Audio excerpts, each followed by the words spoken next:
നമുക്ക് എളുപ്പത്തിലൊരു നാരങ്ങ അച്ചാർ ഉണ്ടാക്കാം. അതിന് വേണ്ട സാധനങ്ങൾ ഇതാണ്. നാരങ്ങ ചെറുതായിട്ട് അരിഞ്ഞ് കുക്കറിൽ വെക്കുക.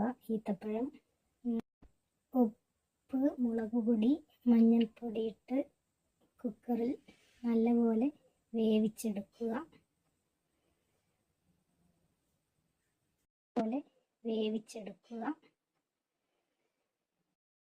ഇതിന് നമുക്ക് ആവശ്യമായ ബാക്കി മസാലകൾ ഉണ്ടാക്കാം. ഒരു പാത്രത്തിൽ എണ്ണ ഒഴിക്കുക,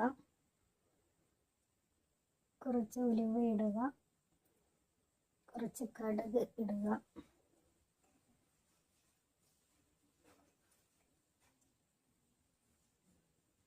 പച്ചമുളക്, ഇഞ്ചി, വെളുത്തുള്ളി ചതച്ചത് ഇട്ട് കൊടുത്ത് നല്ലപോലെ ഇളക്കുക. ഇഞ്ചി മാവ് അരച്ച് വെച്ചത് അതിലേക്കിട്ട് നല്ലപോലെ ഇളക്കി കൊടുക്കുക. കറിവേപ്പില ഇട്ട് കൊടുക്കുക. നല്ലപോലെ എണ്ണയിൽ വഴറ്റിയെടുക്കണം. കുറച്ച് മഞ്ഞൾപ്പൊടി ഇടുക.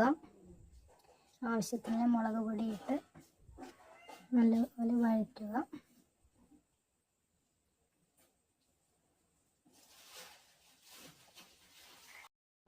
കുറച്ച് വെള്ളം ഒഴിച്ച് കൊടുക്കുക. വെള്ളം പാനിയാക്കി അരിച്ച് വെച്ചത് കുറച്ച് ചേർക്കുക മധുരത്തിന് വേണ്ടി. നല്ലപോലെ ഇളക്കി യോജിപ്പിച്ച്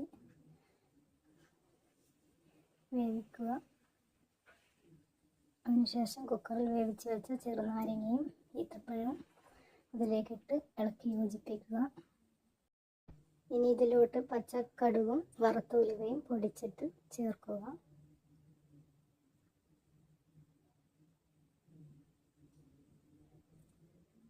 നല്ലപോലെ ഇളക്കുക.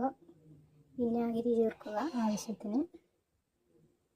നമ്മുടെ അച്ചാർ റെഡിയായി. നല്ല അടിപൊളി ടേസ്റ്റാണ്. എല്ലാവരും ഒന്ന് ട്രൈ ചെയ്ത് നോക്കുക.